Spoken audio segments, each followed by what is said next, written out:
concrete is the second most used material, only besides water. So we use water first, then concrete second, and then food third. There's ideas emerging now like urban mining.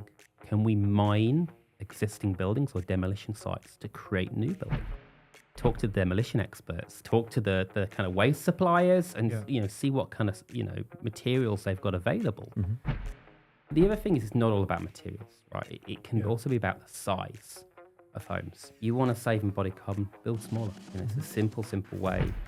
I think it's a case of about builders, architects, engineers, of government, universities collaborating to tackle this really kind of wicked problem, which is how do we build what society needs while reducing our emissions and to do it affordably. Welcome back to another episode of the Made to Build podcast, powered by the HIA. We are back at it again. Good to see you again, mate. Always. Now, today, we're actually going to do some crystal balling on the Australian housing market and its future. Okay, so we've got Professor Philip Oldfield, Head of School in the Built Environment at the University of New South Wales. Welcome to Made to Build. Thanks for having me, guys. No, it's great to have you on. So launching straight into it, Australia as a society is facing a number of issues at the moment when it comes to housing. And you have spent a lot of time unpacking these issues and delving into what they can be and potential solutions as well. Are you okay to just give us a bit of a lay of the land of the way that you currently see the Australian building market? Absolutely. So there's a lot of talk at the moment about a housing crisis. And when we say housing crisis, what we really mean is housing affordability crisis. And when we say housing affordability crisis, what we really mean is for some people, there's a housing affordability crisis. For a lot of people, they can afford their housing. But for a large amount of people, particularly people under 35, home ownership has tanked. For example, we're seeing 10,000 people a month homeless, which is, quite new shocking. people a month. Yes, new people a month made homeless. Wow. Which is really shocking for a wealthy country like Australia. And then we're seeing a lot of people live in rental stress. Now, what does rental stress mean? Well, that means that people are paying more than 30% of their income towards rent. And some figures say it's as high as 70% of renters are in that kind of rental stress space. Okay. So we do have, and we do know that a lot of housing is unaffordable, or people are struggling to kind of pay for their housing. So we need more affordable and accessible homes. At the same time, we have the challenge of climate change. So we know it's getting warmer, and we know our built environment is a big contributor towards climate change. So buildings are responsible for about 37% of all greenhouse gas emissions. Is that specific to Australia? Or No, globally? that's globally. So globally. In Australia, it's a little bit lower. It's probably closer to 20% because we've got a lot of mining that contributes, but globally it's 37%. And that's huge. That's more than transportation, more than industry. And when we build, we're creating homes for people. We're having a massive benefit to society. And look, I'm biased. I'm a head of school of built environment. I've got 4,000 students in built environment. So I think buildings are good, and they, we create housing, we create hospitals, places of worship, of culture. It can really radically improve society. But at the same time, when we build, it has a negative impact on the environment typically. Each square meter we build typically has a carbon footprint, just to build it, of about half a ton, 600 kilograms of CO2. Okay. Wow. So that means that, if you're building a typical 200 square meter new home, about 120 tons of CO2 to build it.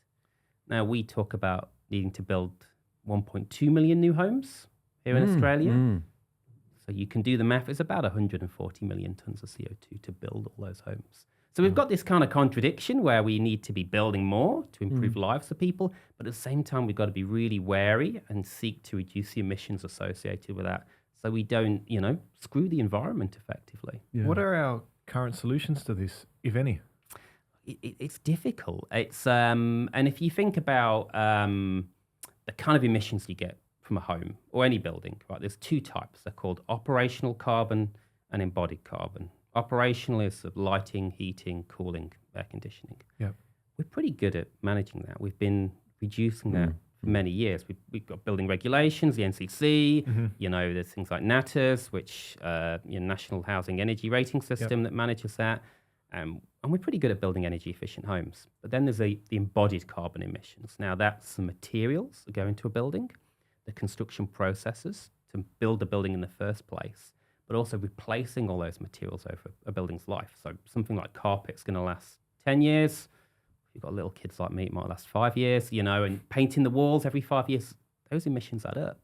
Now, embodied carbon, we've never really measured. We certainly don't regulate it. We're only really recently started measuring it.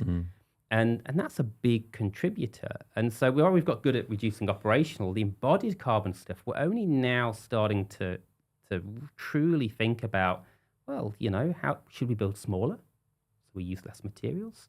Should we adaptively reuse existing buildings rather than build new? Now, we can't do that all the time, but they're mechanisms. And then there's low carbon materials. So looking at things like biogenic materials, timber, looking at stone, kind of reimagining our material database to try and reduce emissions as well. So what's perhaps being used abroad that Australia can adopt? I think one of the things I'm really interested in is mass timber. And that's a reimagination of traditional timber. So we all know kind of timber construction, stick frame construction. Yeah. Mass timber's a bit different. Mass timber's about kind of slicing timber and kind of gluing it or nailing it or doweling it together to create large timber kind of pieces. And the benefit of using timber is trees photosynthesize across their life. They absorb CO2.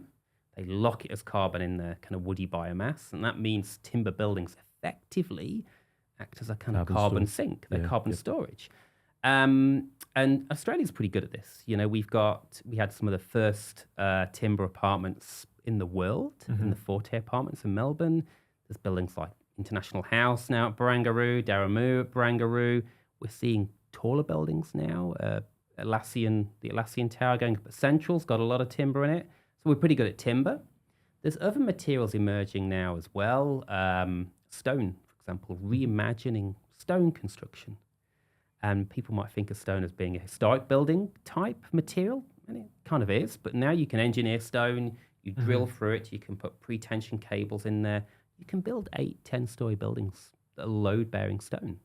Timber floors, stone facades, and those kind of things have 60, 70% lower embodied carbon than conventional kind of concrete and steel frames. And the materials we traditionally use, such as concrete, the main ingredient of concrete is cement. Cement on its own is responsible for 8% of all CO2 emissions. That's massive. If you compare that to, say, aviation, about 3%. So when people talk about concrete, there are often derivations of. Yeah. So, I've heard people talk about hempcrete, for example. How beneficial from a carbon count perspective is it to actually drift into those other alternative sorts of materials? It can be really beneficial. As a human race, concrete is the second most used material, only besides water. So we use water first, then concrete second, and then food third. So we use more concrete than anything else, billions of tons.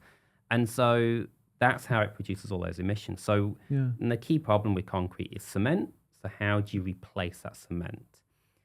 There's some well-known ways of doing it. So you can use waste materials from, say, coal-fired power stations, like granulated ground blast furnace slag. You go to Asia, they even use like rice husks, so waste rice products as well. So that's really beneficial if we can reduce the cement quantity without reducing the kind of concrete performance. So it's fundamentally fill. Sorry, not you, Phil, no. Fill that goes into the concrete. It's about how can we reduce that cement quantity without reducing the kind of structural or even thermal performance of the concrete as well. On the flip side of that, how does affordability then come into timber and stone and concrete? Yeah. Because as many of our listeners know, all those prices have skyrocketed since COVID. It's astronomical how much it costs to buy a stick of timber.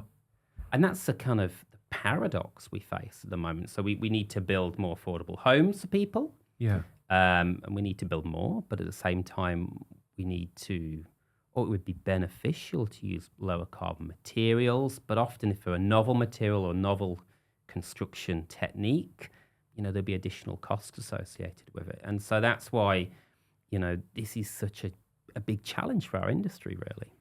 From your point of view, what's the answer?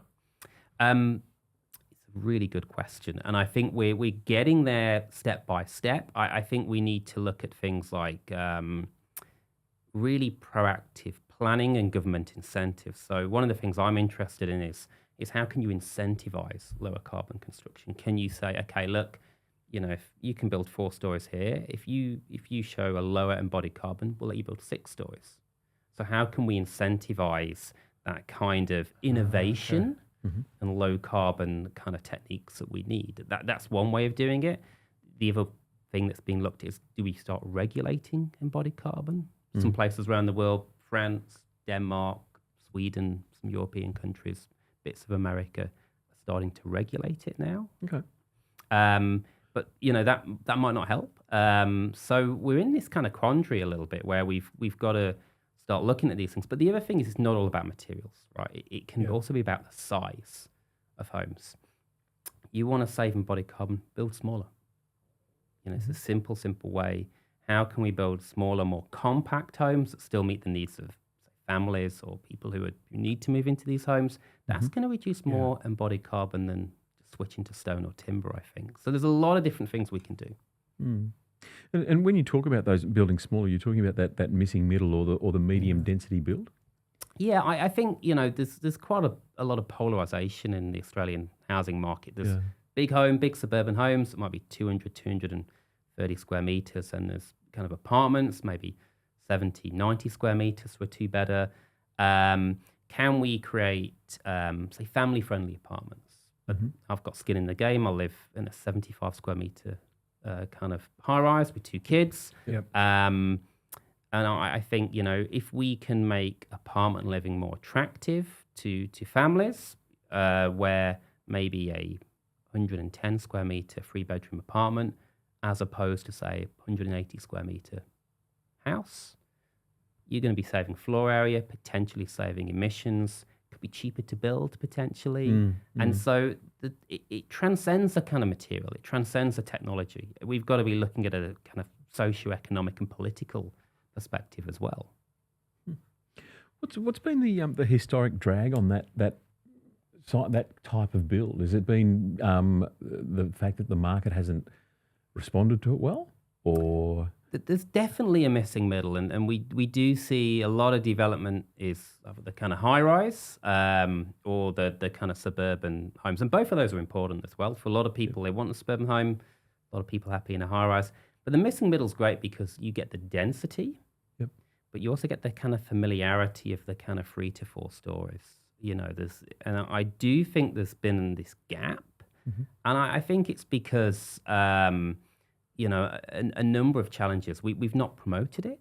I mean, recently now you'll have seen the Government Architects New South Wales have released their kind of design guides for missing middle housing, which I think is great. We're seeing the TOD development, so transit-orientated development initiatives, which are building kind of 4 to 6 stories around transport hubs. Makes sense to build density near transit. So we're kind of getting our systems in place to see more of the missing middle, and I think hopefully that will help. Yeah. Through your university at UNSW, how do you then teach this younger generation coming through to better prepare for what Australia is going to look like in, say, 10 to 15 years when they can implement actual change themselves? It's a great question, and as I say, we've got 4,000 students. We teach architects, interior architects, landscape architects. We've got nearly 1,000 construction students. So, you know, I'm very aware that the future of the built environment is partly in our hands. So what we seek to do is to make sure our curricula are training students that they're going to go and get great jobs. So they understand the industry, but more than that they're looking 10, 20 years down the line as well. So what does the built environment look like in 2040, for example? And what will they need to know when they, are 10, 15 years into their careers? Because in reality, if I've got a student starting an architecture degree now, by the time they've graduated their bachelor's and their master's, and they're qualified to be an architect, it's 2032. Mhm. By the time they're associate director of a practice, 2040. Now, by 2030, really, all new buildings should be net zero operational carbon, according to the World Green Building Council. So they're going to be moving into a profession where that's the norm. Yep. And so we can't be teaching them just about what's happening now. We've got to be having that kind of forward-thinking eye onto the future. And a lot of our degrees are accredited, so the accreditation bodies do a great job, I think. So something like architecture, again, every student in the Masters of Architecture now has to measure the carbon emissions of their designs in studio as well. You go back 5 years, that never happened. But you've got students designing these kind of buildings and measuring the emissions and thinking about these kind of things in a much greater depth. With teaching students to look so far ahead, what happens when they go into the workforce straight after having done that and they're ill prepared for what's actually happening currently? So we're trying to do this kind of balancing act. And so my philosophy when we're setting out our curricula is you've got to be useful when you go into practice. You know, we want our students to get great jobs straight away. So we've got to teach them about the now with one eye on the future as well. So it's a kind of balancing act. Mm. If we were to just think about that crystal balling and, you know, you look forward that, let's say, 20 years, what do you sort of foresee as being the types of materials used, the design changes, the way the buildings are used, the way they're repurposed? What are those sorts of opportunities that you hope will come about? So we're talking kind of 2035, 2040. Yeah. So Australia's already committed to reducing emissions by 70% by 2035. And that's based on a 2005 kind of benchmark. It's pretty big. Yep. Is that emissions in building or in general? But all emissions, all our emissions. And so the built environment will have to respond to that. We will have to play our role. Yep. So what I see happening, the first thing is, and it's happening now, is that adaptive reuse is becoming cool. And I really like that. So the idea of, you know, repurposing an older building used to be more about heritage design, heritage architecture. Yep. Now it's cool. It's there's a lot more focus on, okay, we've got a building here already. Can we repurpose it? Can we make it bigger? Can we build on top of it? Can we build around it? Can we use creativity, innovation, you know, great building techniques to better use what we already have without demolishing? And you know, that's really important because when we've got a very linear built environment. We build, we inhabit for 20 years, 50 years, hopefully a bit longer. And then when the building reaches the end of its life, we knock it down. I think in Australia every year, something like 20 million tonnes of demolition waste, construction and demolition waste, of which 7 million goes straight to landfill. And a lot of the rest is what we call, rather than recycled, downcycled. So a concrete building, end of its life, we'll smash it all up and we'll use it for road bedding. That's downcycling. It's taking something useful, a concrete frame, and making it kind of less useful. So what I think we'll start to see more of is adaptively reusing what we've already got, but also recycling materials in a much more innovative and kind of circular way. How can we use, you know, when we think about where we get our materials from in construction and building, we typically have new materials. We mine them. There's ideas emerging now like urban mining. Can we mine existing buildings or demolition sites to create new buildings? And I find that really exciting and provocative and I think that's a really untapped resource. So what does the practical application of that look like? So I can give you an example from Copenhagen, and this is a really cool example. It's a building called Resource Rose, and you can go away and listeners can go away and Google that. But that was some housing built on the former Carlsberg brewery site. And they had all these kind of industrial buildings in Copenhagen. They couldn't repurpose the buildings. So they demolished these industrial buildings, and they had something like 400, 500 tons of brick being demolished. Now, we all like old brick. You know, it looks beautiful. It's kind of got character. But we know when it's been cemented, the mortar cement, it's really difficult and expensive to kind of separate those bricks. So what they did is they got a circular saw and just cut out 1 square meter blocks of this brickwork, 1 square meter panels, and just hung them on the side of the building, created a rain screen from it. No way. Yeah, absolutely. And it looks, when you look at the building, you've got this patchwork of different patches of brick. And it looks, and some people will like it, some people won't like it. I think it looks fantastic. I think it talks to the history of the building. It saved something like, 460 tons of brickwork, for example. It's cheaper than using new brick. And it was, reinventing, you didn't have to cut out each individual brick, which would have been unviable. So we've got to be kind of innovative with how we, kind of use materials, I think, going forward. And I think we'll start to see, and we're starting to see this, but I think we'll start to see much more of this in the coming decades. So how can smaller density builders be on the front foot with this? It's difficult, isn't it? It's I would say what I've been told really is, firstly, talk to the demolition experts, talk to the kind of waste suppliers, and see what kind of materials they've got available.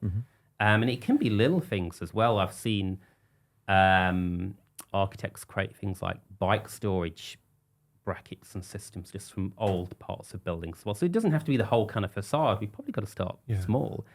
There are challenges though, things like compliance, insurance, legislation. They're all tough, and they're areas where we're going to have to change the kind of the regulatory frameworks to make these things easier or less time consuming as well. Yeah, there would be some builders who are listening to it and listening to this and thinking, gee, every time I try to use something that's been recycled or upcycled or whatever it may be, it means that I have to adopt a customised approach using this product. Whereas got that approach compared to, look, I know that if you go to the tile supplier, you can get 60 by 30 tiles, you're done. Yeah. It's all good. What are are you aware of any pragmatic ways that builders would be able to make that easier, so that they're because as a builder, I know I've always loved to try and reuse things, but the problem is that when you do that, it does introduce a level of risk and complexity, and that inevitably becomes cost for the client. Yeah, it's a real challenge, isn't it? I think, we have got a really interesting system of a mixture of prescriptive and performance-based kind of regulations, and I think the more performance-based ones are probably where we'd need to go. But again, the first time you do it, it's always going to be more expensive, always going to be more timely. It's an experiment. Yeah. And you see these things on like Grand Designs, and half the time they go wrong. And, so we need to, I think we need to again be incentivizing and supporting it from a government perspective as well. So backing builders in both financially and in terms of the regulatory frameworks to have these kind of experiments, to do these kind of prototypes. And then that comes under as well how universities can partner with builders and with architects and built environment companies to do these kind of studies. Is there enough cohesion, say, between university, the trades, the builders on site, and then the government to push an idea like this? Probably not at the moment, and so it's why research is so important and why research funding is so important. Again, I'm biased. I work for a major research organisation, but every dollar the government spends on research, society benefits by several dollars. And there's been lots of studies on that. But I think so as a university, what's our kind of job really? Well, we educate students, we kind of do research, but really at a fundamental level, we want to make society better. We're a public institution, we want to make public life better. And so that's why a lot of the research that we do is partnering and really trying to tackle industry problems and real world problems rather than just the kind of blue sky stuff. Yep. So how can we go about changing it in the future to where there is more cohesion? So I think we're starting to see, I think there's a lot of collaboration already, and I'll give you a great example. One of the projects in my school I'm proudest of is called the Women in Construction Project. Yep. And it's, I should say it's not one of mine, it's my colleagues Cynthia Wong and Reza Sanindigio, and they've done some research where they found that actually in schools, careers advisors, when they had male students come to them, they'd go, yeah, construction might be an opportunity for you. But when female students came to them, they rarely said that. So there was an inherent bias in there. And one of the things we found is we weren't getting many female students apply for our construction degrees. And then at the same, so they applied for government funding, they got some government funding, and now they're working with Mirvac, they're working with John Holland, Multiplex, and others. They're going into schools, retraining careers advisors.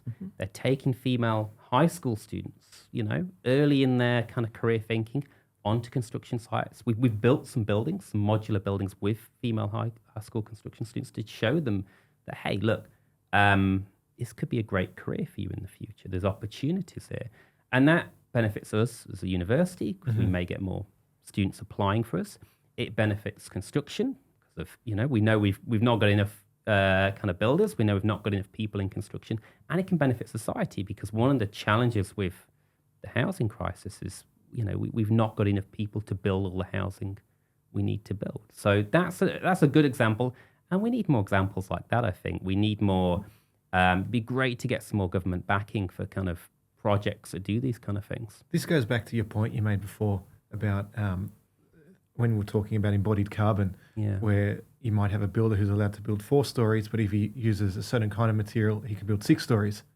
Is it about making the industry a bit more lucrative and not lucrative, perhaps attractive to builders, to students, to everyone who wants to be involved in it? Yeah, I think so. I think that's...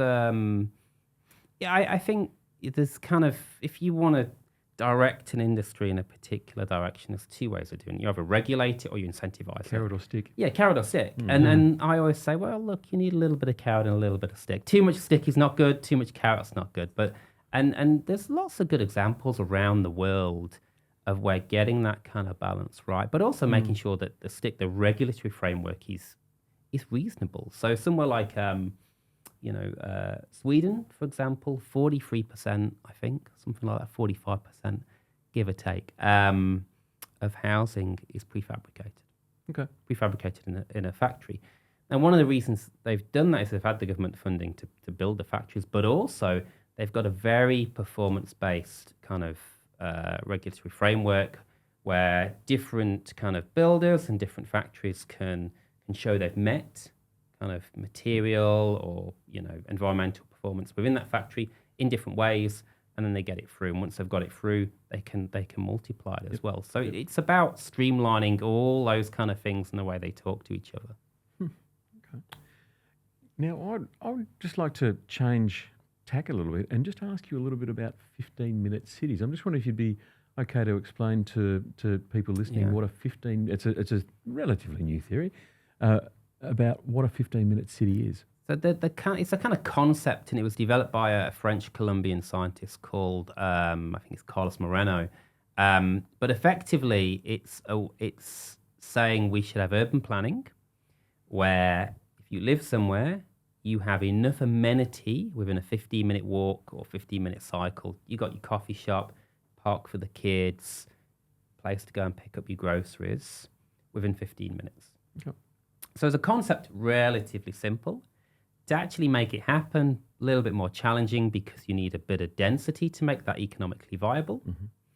So it means, again, we talked about missing middle before. Missing middle's a great kind of typology to make this kind of happen. Yep.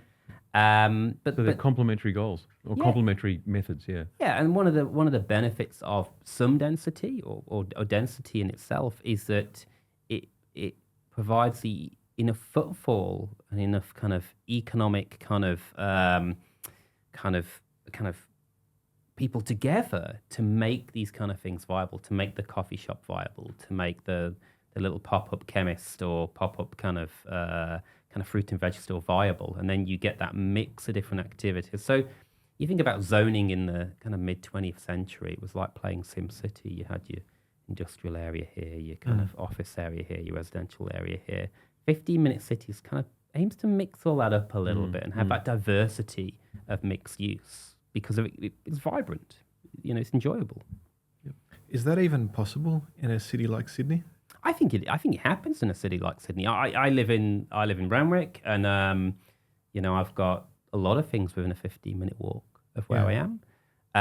I think it's challenging. It is challenging, but again, we see places like Paris. So the mayor of Paris has said she's going to set up 50 15-minute cities across Paris. Yeah. And that's basically little kind of enclaves where you can get to a park or boulangerie, or those kind of like kind of places that you need for kind of day-to-day life within kind of 15 minutes. And so they're doing things like pedestrianising side roads, building pop-up parks. Often it's kind of small interventional changes that can make it happen. Can I frame it like this? Yeah. Say for Sydney, someone moves to Randwick or in around the CBD and would have the expectation of, okay, I can get to Bondi Beach in 10 minutes with no traffic. Whereas we know that's not the reality here whatsoever. It's already so dense, so populated. Is that idea even viable in a city anymore, in attracting people to come here? I think the thing that puts people off being in Sydney is the cost, it's the affordability. I'm not sure whether anyone expects to get to Bondi in 10 minutes, and best of luck to them if they do. I mean, even if you're really nearby. I think it's about, I think it is possible. There is already partly there. I mean, Sydney is a polycentric city. It's not. I used to live in Chicago, for example. Chicago's a monocentric city. Everything's downtown, and you go up a skyscraper downtown and you look out, just the suburbs as far as the eye can see. Yeah. Sydney's got multiple centres that are going on. And so that kind of idea of a polycentric city is starting to talk to the idea of 15-minute cities. Can I ask you a little bit about the housing fund? So the future fund for Australian housing. What are some of the trends and likely outcomes over the next decade of building delivery? The HAF is a $10 billion investment fund. So the government have invested $10 billion in it. And the aim is to produce, I think it's 40,000 affordable or social homes in Australia in the next couple of decades. Okay. So that's housing for 100,000 people, for example. And then that's a pretty big investment. But, one of the differences with our housing market and many other developed nations' housing markets is we don't have much social housing. So we're at 4% of our housing stock is social. France, I think it's 16%. A lot of places it's closer to 20%. Yeah. And can I just interrupt for a moment? And just for the sake of clarifying what social housing is and what affordable housing is, perhaps if you could just step through that. So social housing is either government or not-for-profit kind of housing that's well below the kind of market kind of value of housing. So typically for people are lower socioeconomic means. Affordable housing, lots of different definitions of affordable housing, but generally it's housing where the kind of rent or the cost of the housing is set at 30% of someone's income. So social housing can be affordable housing, but you can have affordable housing on market housing as well. Yeah, okay. And I know in Victoria, where I'm from, there are certainly a lot of we'll call them mixed developments, where it's a blend of privately held property and social housing. It's sort of been seen as a way to execute a better standard of living. Absolutely. For particularly for social housing, which traditionally, if you put it in those zones or those clumps, it finishes up becoming the traditional old housing commission area. So I think mixed tenure like that's great because we're creating a diverse city. It's and it's also not kind of stereotyping living in social housing. It's ensuring everyone has kind of access to the same levels of amenity and the city. And I think the other thing I'd kind of say is that $10 billion sounds like a lot of money. It's a lot of money, but it's an investment in society. If people are struggling to afford their rent or they're paying a lot of money for their housing, they've not got much money left over to go for the coffee, to go to the cultural venue. They don't have the money left over to invest in society. So that's bad for businesses, right? You might get as well, particularly in kind of dense, high cost neighborhoods. It's quite difficult for say hospitality workers to afford to live by. So we get a lot of challenges with hospitality workers, for example, having to live a long way away. They're commuting in, you've got more cars on the road. That's more greenhouse gases. It also means that people might get sick, more medical bills go up. So you can see how not having a affordable housing system has a knock-on effect on the economy. And I mean, I think in Sydney, it's it's a $10 billion cost. And so actually investing in social and affordable housing from the government will benefit society financially as well. Yeah. So when you say a $10 billion cost, Yeah. so it's the cost of all of those, we'll call them opportunity shortcomings. Yeah. It's the idea that so I think for hospitality workers, I can't remember the exact definition, but I think most of East and Central and even in the West and Sydney is kind of categorised as extremely unaffordable. Mm-hmm. So it's not just unaffordable, not just very unaffordable. We're starting like having to come up with new colours to demonstrate extremely, exceedingly, and it is, and it effectively means it's, if you're running a coffee business in the CBD, for example, the people who are working there, you're employing, are probably commuting in quite a long way. If there's like what happened to me today, the bus didn't turn up, they might turn up late, has an impact on business, and all these things have this domino effect. And having, but there's also the stress of housing costs as well. If you're spending a lot of your income on housing, your stress goes up, medical bills might go up, cost of Medicare goes up, and there's those indirect costs. So there's a knock-on. There's a knock-on effect. And so I think, investing in social and affordable housing will have this kind of, all the research shows as well, will have this knock-on benefit to society too. Look, before we wrap, if you had one final message you could perhaps give to the builders listening, what would that be? Well, keep on building, because we need more housing, we need more buildings. And I'd go back to what I said at the beginning is I am convinced there are few things we can do that are better for society than to build, but we've got to make some changes as well. So I think it's a case of about builders, architects, engineers, the government, universities collaborating to tackle this really kind of wicked problem, which is how do we build what society needs while reducing our emissions and to do it affordably? That kind of triple whammy. Yeah. Can we have a double-barreled final question? You can, absolutely. And that is, I'm wondering if you've got any tips. So obviously everyone listening to the show is typically a builder. What if you were to give them some advice about future-proofing their business, what would that be? That's a really good question. I'd be kind of encouraging them to clue up on embodied carbon, right? And it is a hot topic at the moment. Yeah. And we for example, now we're training lots of students on it, but to be looking at, okay, what are the carbon emissions associated with a cubic meter of concrete? I'd be saying, what kind of suppliers do lower carbon concrete? What's the impact of that? I'd be gently encouraging the cluing up of that side of things, because I suspect, and I hope in some ways as well, as a kind of industry, as a broad built environment industry, we all gain our knowledge in that space, and we can all work together to tackle, the need to build while also reducing our emissions. Yep. That's great, Phil. Thank you very much. Thanks for having me, guys. Appreciate it. If people want to reach out to you, how can they get in touch? They can probably Google me, and I'll have a university email address there, and pop me an email. I'll be happy to chat and help anymore. No problem.